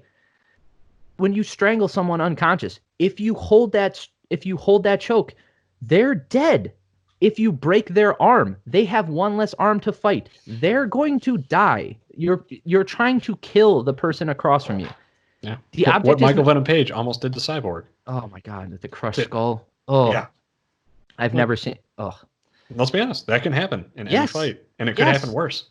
yeah. People have Yo died in. Romero could have done that worse to a fighter. Yes, yes. If they, rush headfirst into him because he just wants to stand there like a statue. Still sour. Anyway, Yeah, I get that it out of every sports organization, the UFC has probably the best potential capability to put on a sporting event right now. I get that. They absolutely and they've already like we have to understand the context of the sport to begin with. Boxing has an argument very similar to the UFC. Muay Thai, all of these combat sports, the object of the combat sport, regardless of the martial art that it's coming from, is to dismantle your opponent, to stop them from existing on this planet. It's not safe. Okay, most other sports are point based. You have some sort of I'm going to score a point I want to score more points than you. Okay, basketball, baseball, football, hockey. I'm going to score more points. Now there's physical aspects to it that cause risk there's injury risk, right? And obviously long-term health consequences for that, especially with like football and head trauma. We understand that now. But the object of football is not to give someone a concussion. That's not the object of football. That's not the object of hockey. The object of combat sports is to kill someone, to give someone a concussion, to break their arm, to stop them from fighting you. That's the object of the game. So with that context in mind, I fully understand why the people who are attracted to the sport to begin with are less risk adverse when it comes to things like a disease, right? Something that is statistically less likely to hurt them than their sport. Which makes sense. Yeah. Yes. So I get all of that, but let's bring it back down to earth and more realistic things. You said they're not going to be isolated. They're going to be interacting with people. There's no way to 100% guarantee you can mitigate the risks of them and the chances of them having it when they're fighting each other. They're going to be sharing bodily fluids. There's nothing safe about two guys in a cage. Yep. You're going to be sweating on each other, breathing on each other. You're going to be breathing on the people in your corner. They're going to be sweating on them. There's a referee in there with gloves. He doesn't have a face mask. Maybe they'll wear one now, which is going to look weird. Yeah. And my thing about it is face masks on the fighters. And my thing about it is like, it's not necessary. So you don't have to and yes, maybe everyone involved in that environment is going to be under the age of 50 and likely not to have any sort unless of you're Alexei Oleanic, who I maintain is 140 years old. Continue. But at the end of the day, all of them are unnecessarily coming in contact with each other, and then they're all going to travel, and they're all going to go places, and they're all going to come in contact with people that they wouldn't have come in contact with otherwise. Yes. And you don't know how that chain leads to someone who's immunocompromised now being exposed to it that might have not been exposed otherwise, because this whole web of organization decided to carry out this event that involves travel that doesn't necessarily have to happen. And that's kind of my thing. Like, that's after the fight we're talking. We're not even talking about the jiu-jitsu gym that was closed. What if they bring people into their house to practice? Yeah, there's plenty of other jobs and work and places that are more necessary than UFC that are not employing their people and are not operating because they don't want to create that unnecessary risk. And MMA is a relatively small community. I mean, we know it by the fan base. Like, yes. To this day, I can only have a real MMA conversation with 2 people at work, and only one of them is like a real fan. And I'm not putting anything out on I don't think that everybody needs to be a fan of everything. Like, I don't watch baseball, whatever, man. And they're even planning to do it on pay-per-view. They're not just making it like, hey, everyone wants some entertainment. That's my other thing on it. Like, you better believe I'm not paying for that pay-per-view. Here's the thing. Like, it's been brought up that they are independent contractors, and there's relief for independent contractors. They on their tax forms they have to file.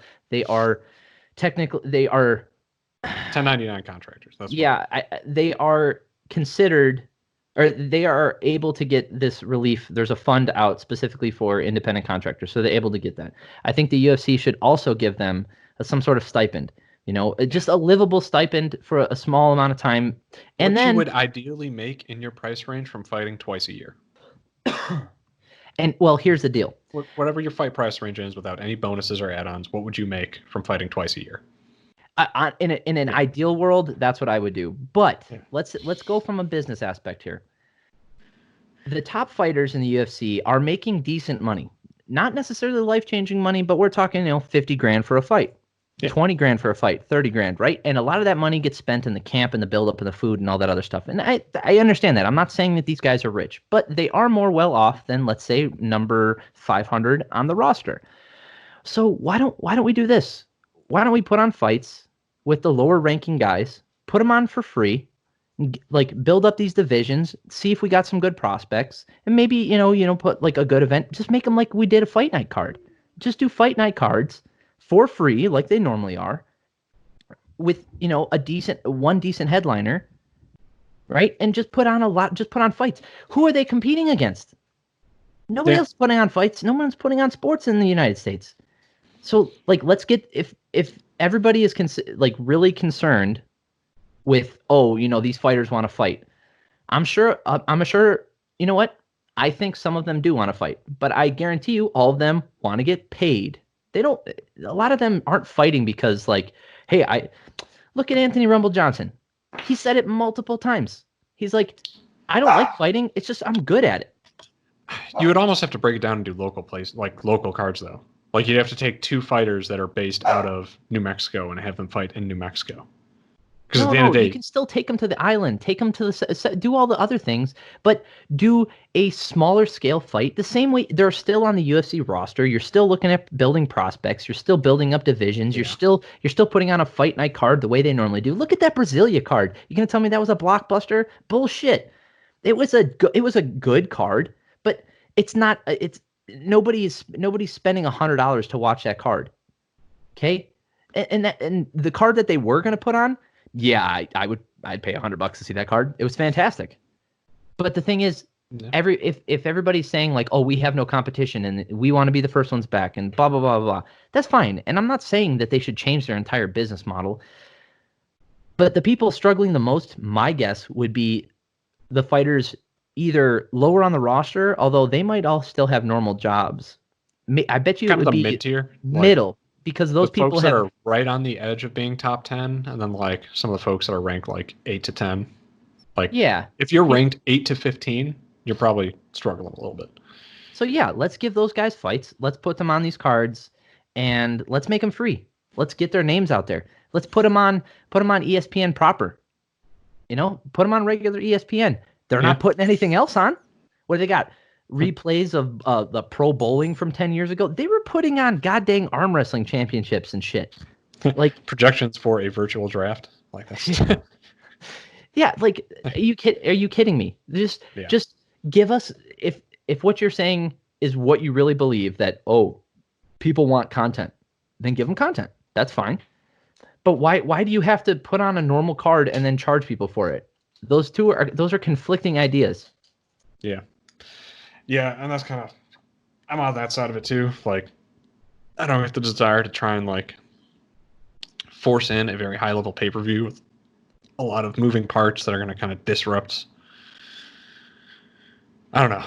Like I said, I can come down on either side of it. I can understand the UFC is in a unique position to where they could probably carry it out and have it be the safest possible sporting event in this time period that you can carry it out in. Like, fly people to, Fight Island. Do it that way. You could fly people out for their entire camp on Fight Island. If you want if you wanted to really start getting ready, you get that island up, you pick a card in May, and you fight people. Like, you fly people out for a full 8 weeks in Fight Island, where they're quarantined and no one's going anywhere else. Oh. Yeah, jealous. Like that. That would be the safest way to go about it, and I could get on board with that. Like, if you want to build up a huge pay-per-view fight, and you can fly people out to fight there every single weekend for, small ESPN fights, like just 4 or 5 fights, just a single main card. Doesn't have to be anything crazy. So yeah, I agree. UFC can do it. They can. So if I had my way as a fan, and still being worried and, hoping for the best for everybody who's going through difficult times right now and not wanting to spread a contagious disease to everyone and all that other stuff. The way that I hope it happens is we get, more fight night type deals with a decent headliner once in a while. And then when all of this settles back down and the UFC wants to break the bank, let's go for it, man. Let's put on $100 pay-per-view. Let's put on let's put on a Super Bowl. Let's do it. Let's put on an old school UFC, the ones that only occurred 3 or 4 times a year. Let's put on like a UFC 100. Let's do that. Yeah. I'm game. Yeah. You can throw 3 championship fights on a card and then 2 great ones. Just line it all up. Honestly, you could make a championship. All 5. Yeah, because nobody's fighting now. Between all the women's divisions and men divisions? Yeah. Put Joanna on again. Right. Yeah. Joanna versus Wiley to open up the main card. Are you kidding me? Run that fight back in September with John Jones and Wait, do you want John Jones to fight Joanna? That's not fair. Well, no, both of them together. So they team up and fight John. Okay. They just both hack at his legs. Dude, that guy. So this whole thing with John Jones, do you know what happened with John Jones? I was following that. I watched. Oh, go ahead. All right. I think it's a little overblown, but I also don't I think we have to accept John Jones for who he is, but I also think there might be some shenanigans going on in that New Mexico town. The fact that he keeps getting pulled over by the same cop. Yeah. I think he might be following him.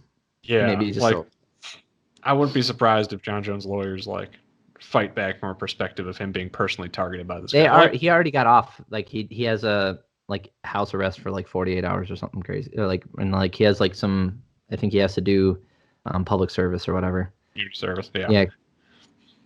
Honestly, so I've never been a fan of his shenanigans outside the octagon, and when I was a more sour individual than I am now, I used to be very pessimistic and negative about him altogether, who he was as a person, him fighting in the octagon and all that stuff. But I don't he's not a role model. No, here's the thing. I tweeted at him too.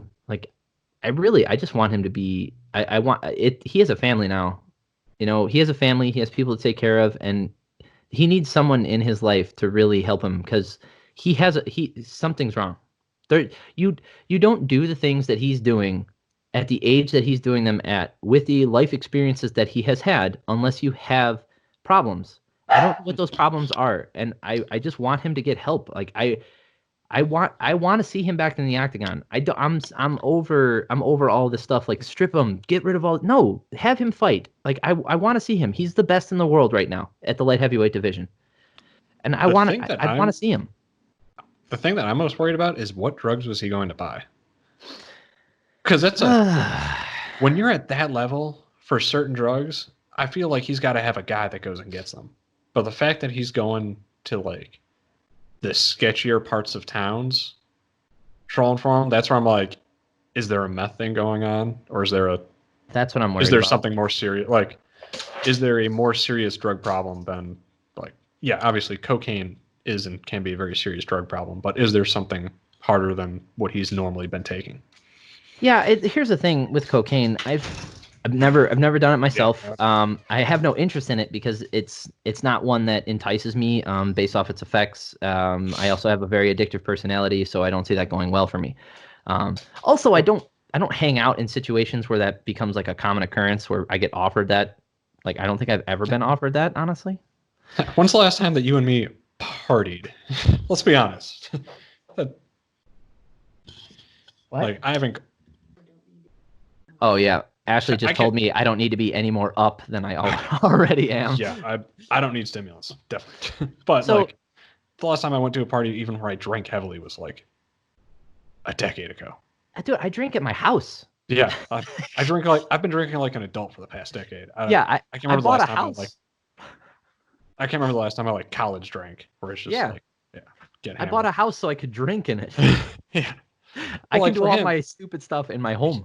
He has the money and the fame and like the people around him. Where if he wanted a It's not drug even like about that. cocaine or weed, I feel like someone's Ubering it to his house. It's But not. is there It's not is that. there something more serious going It on? can't be That's that. where It's yeah. if your goal is to do the drugs, that you don't do the things that he's doing. And like I was about to say about cocaine, like there are plenty of people who have done cocaine for an extended period of time and done it, I would say, as responsible as you could without doctors, like a Yeah. doctor's guidance, right? Because we use cocaine derivatives in medicine. You know, anything with the cane on the end, like Novocaine, is used for numbing. Like we use it safely. There are safe versions of heroin. Morphine is Yes. it's an opiate, and we use it in the medical in medicine. We have for a very long time.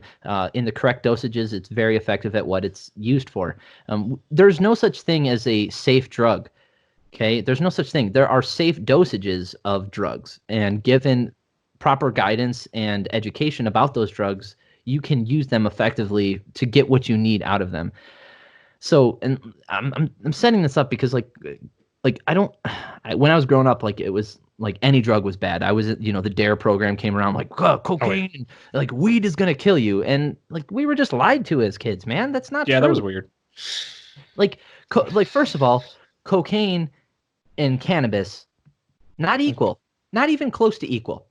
One of them, Heroin and cannabis, not equal. one of those, two of those things can kill you real bad. Like they can kill you real good, depending on how you look at it. Like one of those things can't kill you directly. Yeah. So there's, like But I said, can you abuse all of them in a way that makes you a piece of shit? Yes. yeah, and it's not Can even you use all of them in a way that doesn't make you a piece of shit? Potentially. probably, yeah, There's there's a risk to reward scale that is greater for certain drugs than other drugs. Like your chances of fucking your life up on certain drugs is more so yeah, in and some there's cases. some of them, they skirt a line between safety and effectiveness, especially something like heroin, right? Its effective dosage, I don't know this, but I'm guessing it's very small. And given very pure forms of it, I'm sure you could use it. Its effective dosage and be completely safe. But the problem is people aren't educated on the safe amount. It's all bro science from other drug users and drug dealers who may not be educated in the in like the actual chemical compound or the effects on your body.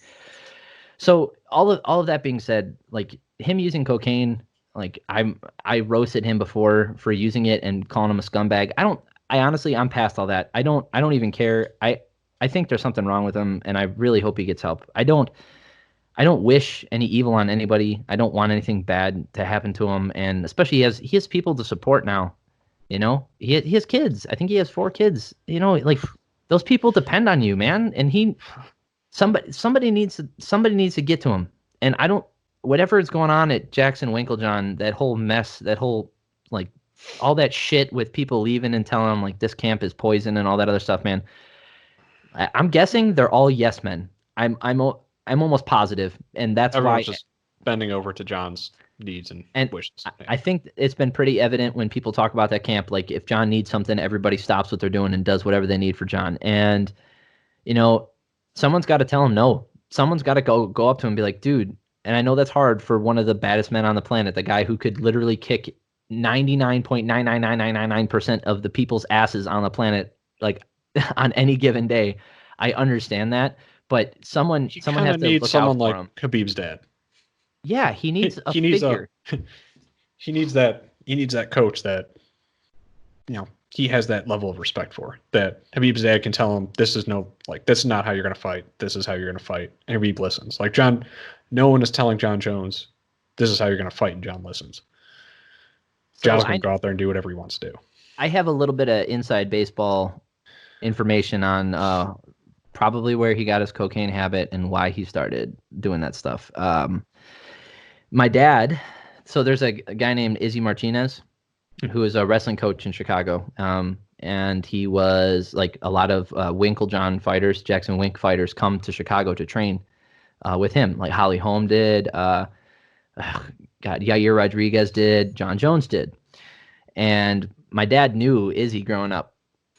And Izzy kind of threw his life away early on and got into a bad drug habit. And one of them being partying with cocaine, a lot of it. So I know from like secondhand, like that he had a problem, and having another person like that who is, willing to put their body through that and willing to throw, their life away to do drugs, and then putting someone like John Jones in his hands, even for a short period of time, like, oh, hey, hey, John, let's go out. I know all the good spots in this town. This is Chicago. It's fun. Oh, just here, come on, let's do these drugs. Like, it doesn't take much, especially when John was a champ at what, 23, 22. He's on top of the world. He's got nobody can say anything to him. What are you going to tell John Jones at 22, a guy whose brain isn't fully developed, right? He's still effectively, like, he's not an adolescent, but he hasn't had real responsibility ever his entire life. He's got millions of dollars that he doesn't know what to do with, and he meets a dude who wants to go party and do cocaine and has fun doing it. He's not 22 anymore, man. You're over 30. You have a family to take care of, and I really wish him the best, and I really hope he gets better. I really want him to see somebody. I want someone to help him out because I'm sick. I'm sick of hearing about him outside the octagon because it makes me more upset at the people around him than him. Because someone like that. Also, it disrupts the entire division. That's what I'm saying. A John Jones incident freezes the entire division in place. And that's the whole inhibits people's ability to go up and take a chance against him. And that's the whole focus. Like, that's the whole focus. Like, for the next fight camp, like, I don't want to hear about, John Jones hitting someone with a car. Like, I don't want to hear all that shit.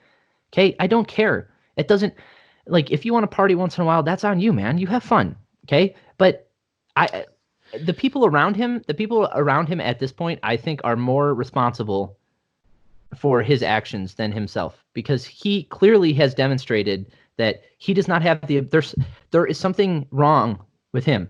Right? Wrong in a sense of, like, acting like a rational person. Okay? So there's something wrong. Also for him, yeah. If you're going to, and something I really just thought of, if you're going to a shitty part of town to likely buy drugs from someone that you don't know, you also don't know what's really in those fucking drugs.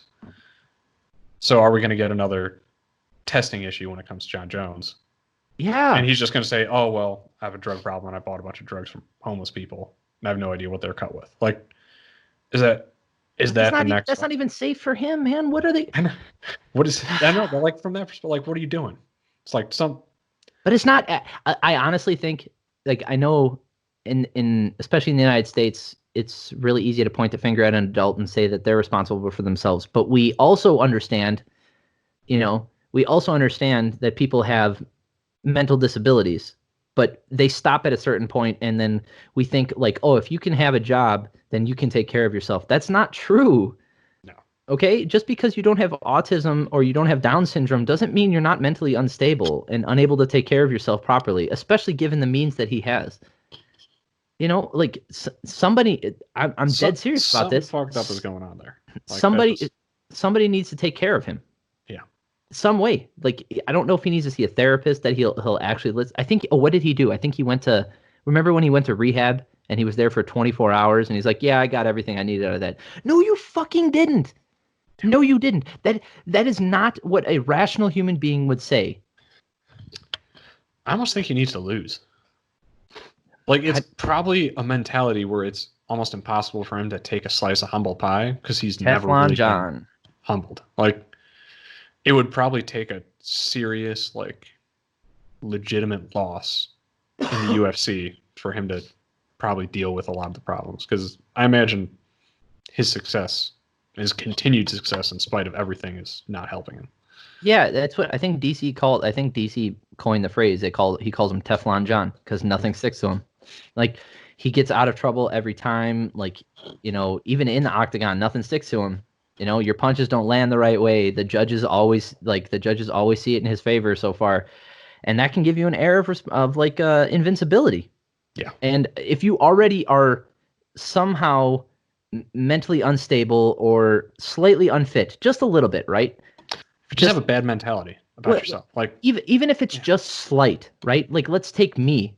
Like, I'm still not a very stable person. I don't consider myself like the most upstanding citizen. I don't think I'm the best human being on the planet. Like, obviously I try to make better decisions, especially as I age, and I try to learn from my mistakes. I'm really bad at that. But like, I'm trying to, like actively trying to get better doesn't mean you have to every day like think about your whole life and then try to make a better decision. Just means, like, when you're given a you're put in a circumstance or a situation where you can make a right decision and a wrong decision. You try to make the right one as many times as you can, right?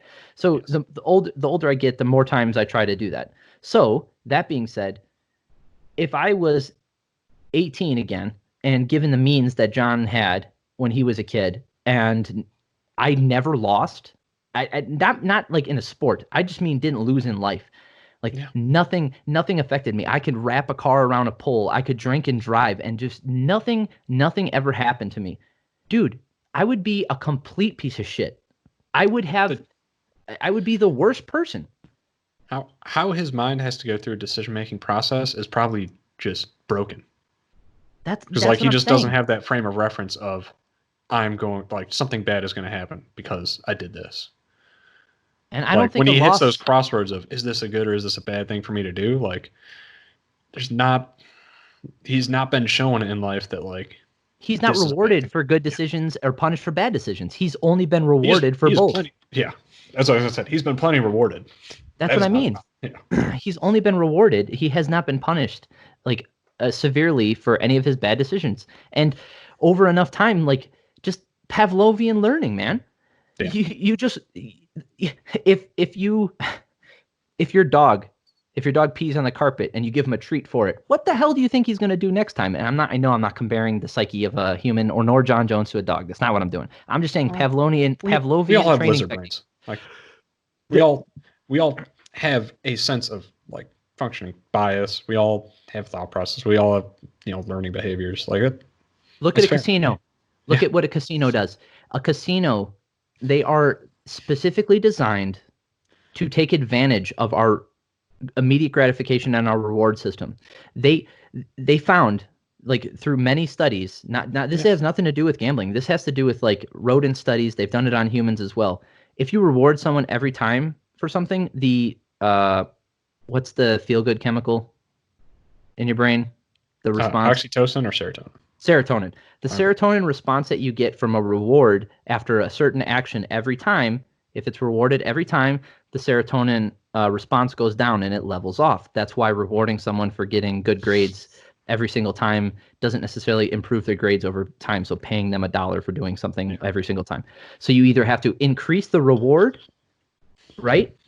Or what you can do is you make it random. So if I press a button 5 times and I get a reward, I know that a reward comes from me pressing the button 5 times. If I press it 5 times again and I don't get a reward, and I press it 5 more times, I don't get a reward. I press it 5 more, now I get a reward again. Oh, I got a reward. So what you do is you get a spike, and then it slowly goes down because I'm not getting rewarded. Then it spikes up again. And now what if the next time I press it twice and I get a reward? Oh, I get rewarded for pressing this button, but it's random. Your brain doesn't think like that. You're just like reward, reward, reward. That's Also, what our John brains has. are very dumb with associations. So then you start associating those positive things, and you start to mentally think like, "Oh, I'm on a streak now. I need to keep going harder." And like, yeah, So the our punishments brains have. are dumb. So he's been essentially rewarded for everything that he's done his entire life, which includes, like he won. Here's the thing. I think what you said would have been right when he needed to lose a fight, but I think it needed to happen a long time ago. I think he needed to lose that Gustafsson fight. I think those judges needed to give him that loss Yeah, because he was rewarded not only for a good, excellent performance. I'm not taking anything away from his abilities in the octagon, right? But I still don't think he won that fight. I think Gustafsson won the fight, outtook him down, outstruck him, won more rounds. I think Gustafsson won that fight. So he was rewarded for a subpar John Jones performance. Let's say that subpar John Jones absolutely. performance. And before that, not only was he rewarded for that, he was rewarded with a win despite not training, partying, doing cocaine again. Same with the DC fight. He was like, I was doing cocaine before. Yes. And again, he still won that fight. He's been rewarded regardless of the bad actions he's taken. He has only got a positive response from the shit that he's done. What in his life has deterred him from making bad decisions? Nothing. Yeah, He's only been rewarded. So I think you're right. If he would have lost, but I think it needed to happen a while ago. I think he needs professional help at this point. I think I agree with that. Yeah. back then, if he lost that Gustafsson fight, I think we see a focused John Jones, and I think John Jones tears through the entire division for a decade. I don't think we get these close fights. I don't think anybody sniffs a win in that division for 10 years. I don't think DC goes 2 rounds with him. I think he finishes DC both times. Not a 5-round war with, or a 5-round battle with him the first time. None of that shit. Because, like he said, I was on cocaine and I still beat you. That means you weren't 100%. And also, we've seen almost like an inverse of some of the worst performances tend to be when supposedly he was the most focused in training. Which is like, that's got to create a weird sensation in his fucking brain. Yeah, like when I trained real hard, I did real bad. When I trained real hard and did all the right things, it was a bad fight. And then when I just didn't give a fuck, I had a great performance. Like, so, I know. It's a hard thing. So this makes sense. Like, to talk about. Yeah. This is why I'm saying how he is acting makes sense based off of his public, what I know from his public life experience, and I think he needs professional help. Yeah. Did you hear the other news about the crime that happened this past weekend? Or it wasn't no a UFC fighter didn't commit the crime, but someone broke into Alex Smith. Wait, who fought John Jones before? Yeah, the Lion, fucking yeah, Alexander Smith. Yeah, I think it's Alex Smith. Okay, I think it's Someone broke into his house and he beat the shit out of him. But here's the thing. He said he's like, dude, that guy, like. He took everything I could throw at him and he wouldn't go away. Turns out the guy who broke in there was like a really good wrestler. I wish we could have. Does he have a Ring doorbell? I want to see the video of that fight. I know.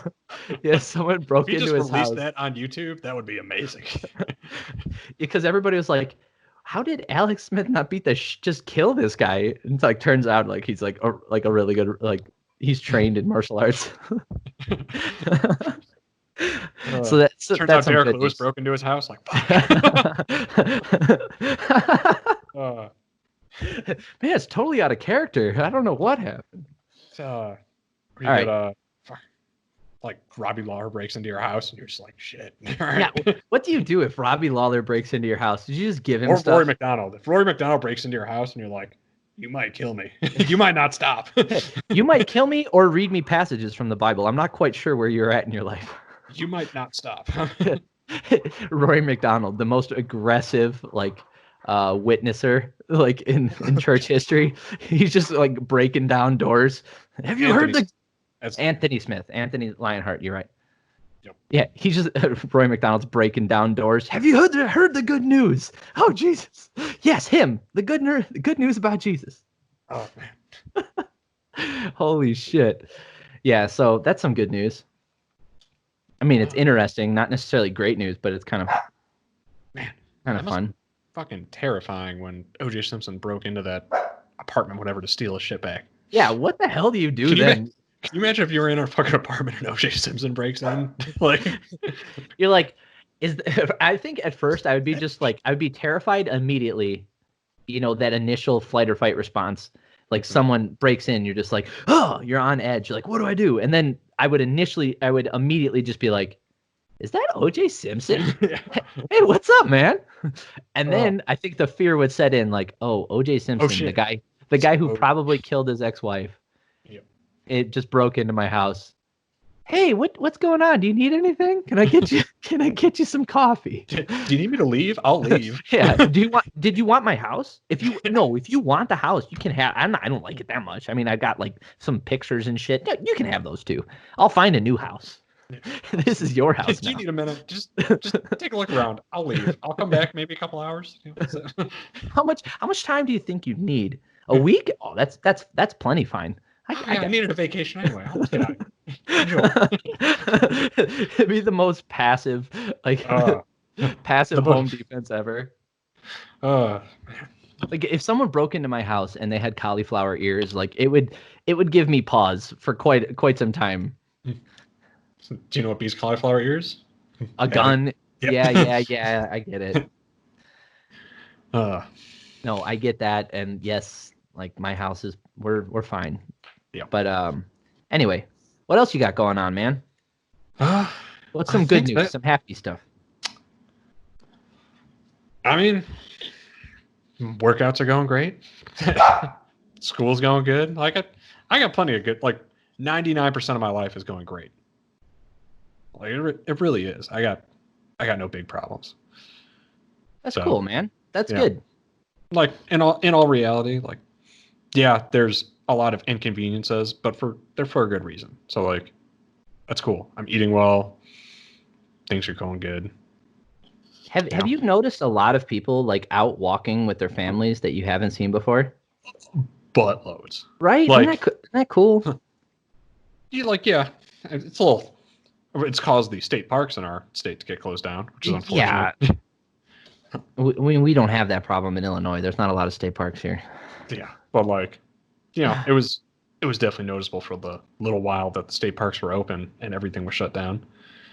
And it's still very noticeable, even like where I live right now. Like when I go take the dogs for a walk, it's crowded. Like there's rarely a time where I'm on a block alone. Like there's usually like some group of families or something like just split between.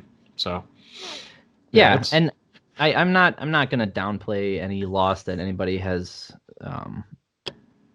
has occurred in anybody's lives during this, like job loss, loss of family members, a loss of health, like their own health, anything like that. I mean, obviously that's terrible, and absolutely. like I'm not gonna downplay that. But the silver lining is I think a lot of people are realizing like how to unplug a little bit, which is it's interesting to me because I thought it would be the opposite. I thought more people would become like more obsessed with their TV screens and stuff, and their phones. But I've actually seen the opposite, where people I think they smoked the whole carton. Like that's. I think there was maybe like a week of that, but then people smoked the whole carton of cigarettes and didn't want any anymore. Like they're like, "Fuck, I'm Netflixed out. I need to get out of the house." They watched the Tiger King documentary, which I refuse. I'm not watching it. All right, you can't convince me. I refuse. I forced myself to watch it, and I didn't feel good about it. If you watch the first episode, you understand what's going to happen for the next 8, and you don't need to watch another single episode. And it's just maybe I'll watch one then. I'm not depressing. watching the whole series. But what I'm guessing is, now that you say that, what I'm guessing happened is everybody was like, "Whoa, this show's amazing! Holy crap, this guy's crazy!" And then after it was all over, they're just like, "Why did I watch all that? What? That was happened? 8 episodes of 45 minutes of the same shit over and over again." Did I watch a bunch of? I watched a bunch of meth users like who blow each other, like make out with tigers for. Oh, jeez. It's like going down a rabbit hole on the internet, and you're just like. I would say there was 2 episodes of content split over 8 Like it was just. Yeah, it was rough, and it was It was exhausting, and that. I'm not going to watch it. I have no desire to watch it. I might watch the first episode, like you said, to get context. But as far as I'm concerned, once this is all over, this is going to be a forgotten thing. And I heard, I get enough by context clues. Everybody else is reporting on it, and I heard about that Carol Baskin character, like who murdered her husband. Like the case is being reopened because it became so popular. So I don't think she murdered her husband. I'll put that out there watching it. Okay. I mean, all right. Spoilers, but also I don't give a fuck about spoilers for this. So if you're gonna stop listening now because you want to watch all of Tiger King, by all means go and do that. And I'm sure you don't care about this. Nope. So her husband went missing, and he regularly flew without a license between Costa Rica and the United States. He was a drug runner. Like he was a millionaire. It was never explained how he had his money. Like very openly, everyone was like, everything he touched just turned to gold, but no one ever explained what business he was in. And he just always seemed to have millions of dollars rolling in, and he just flew planes. And he kept telling like his one personal business assistant who handled all of his money, and he also buried all of his cash in the fucking backyard. Like all signs point to this guy was probably running drugs for a cartel. And he was like going to Costa Rica to purchase a bunch of cars to bring up to the United States. Okay. Yeah, like the dude again. Yeah. I mean, okay. I mean, so maybe she didn't, but I think it's funny that I think it's possible she did. I think it's probably more likely that he just went to Costa Rica with enough of his money that he's still fucking living there right now. Or he crashed a plane, because that happens literally all the time. Yeah, because he was also flying illegally without a pilot's license and not actually submitting any flight records. Yeah, that's so a recipe he probably for death. Yeah, he probably went down in the Atlantic in a storm because he wasn't getting clearance anywhere and was just never heard from again. All right. Yeah. I mean, case closed as far as I'm concerned. I don't give a shit. Yeah, I don't either. Hey, there's bigger fucking murder mysteries out there than what happened to Carol Baskin's husband who went missing in like the 1990s. Yeah. Also, listen, everyone in that show is garbage. That's all you need. I heard that too. Everyone is garbage. No one's a good person. Like, whatever. Yeah, I was talking to Ashley about this. One of the biggest reasons I don't want to watch it is not because I made the classic definition of a hipster. I always have been my entire life. When everybody was getting iPods, I got a goddamn Creative Zen. You know, when everybody's buying Nikes, I bought Adidas. Like, it's just it's just who I am. I can't, if everybody's getting the same thing, I can't be like everybody else. So there was a little bit of that where everybody's like, you gotta watch it. But the main reason was I've seen documentaries like this before where, you know, it's something to do with someone in prison, like someone in prison or someone in the documentary is involved in prison. Like I watched Making a Murderer, and colored very much in his favor. So here's what I was going to say is I was explaining this to Ashley. There's only a few things on the planet that are created with no personal biases. And those are usually scientific research papers, and even them, they have a bias. Like you're looking for a result, but the data published, you know why nobody reads them? Because they're boring as shit. So no one's gonna watch a documentary that has no bias. Like if you have no opinion and you have no narrative that you're telling, you're not making a good movie. No one, or a documentary. No one's gonna watch it. So anybody who makes a documentary has some sort of bias and has some sort of point of view or story that they're trying to tell.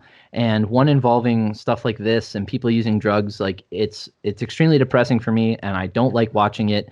I don't. They pretty much tried to pretend like it didn't happen. They glossed over the drugs hard. The guy with 2 teeth, they said, "Oh yeah, he's definitely not on meth." Oh yeah, they glossed over drug aspect. Like insanely hard. They basically like try to pretend like, oh no, there's no meth involved. Like I think it was barely mentioned. Yeah, so I'm not interested in that. I've been just watching The Office, working out, and I'll throw on like old UFC fights. Like I said, I've been rewatching a lot of those, and we're doing pretty good over here. So that's a good way to go about it. If you get to the end of this and you've not watched the Tiger King documentary, you're good. Cool. Your life is probably better for it. I'm well on my way to victory. On that note, I'm going to let you go because I have a little bit of homework I got to get done tonight. All right, I got to go. The wife's giving me the hook, so. All right. Yeah. Yeah. So for anybody who's still listening, how you made it through 2 hours of content, if you call this content, just two guys shooting the shit. If you made it through 2 hours of this, you're fucking awesome, and I love you for that. So this will be if you're just listening, it's up on YouTube. Subscribe on YouTube. Let's see. Again, comment. You can always write us superlunchbros@gmail.com. Suggestions, anything you want to see or hear, that'd be fantastic. I'm looking for direction, literally any direction to go that people are interested in. I probably won't go nude. Maybe, we'll see. You're getting there. Oh yeah, sleeveless. Yeah. Wow. The sun's out. I need vitamin D so bad. I also found out that lack of vitamin D can cause hair loss. What the shit, man? I'm already going bald. I don't need more of that. Anyway, so yeah, I hope everybody stays safe. I hope everybody's doing well. If you are dealing with hardship, please try to find a way out of it, and look for any help you can find. There's literally no shame in it. Like I'll say that most of the time, but especially now. Yeah. You got anything else? If you're bored at home, there are organizations out there that need help and are looking for help. Like I know Red Cross. I work with them, and they're hurting for blood drives. They're hurting for people to volunteer to help out in those services. So, like, if you're an able-bodied young person and you're not working right now, and you want to get out of the house, like, there's opportunities to do that to help out. So, if you can, do it, and if not, that's okay too. And for everybody working in the medical community, you're freaking amazing. Also, if you're a delivery guy, also.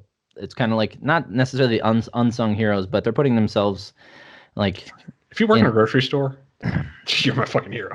Yeah, you guys are awesome. And if you guys ever come in contact, you order stuff on the internet, like, I saw somebody leaving hand sanitizer like for people to take like when they give deliveries. Like if giving anything helps, and just be good to everybody. Yeah. All right, man.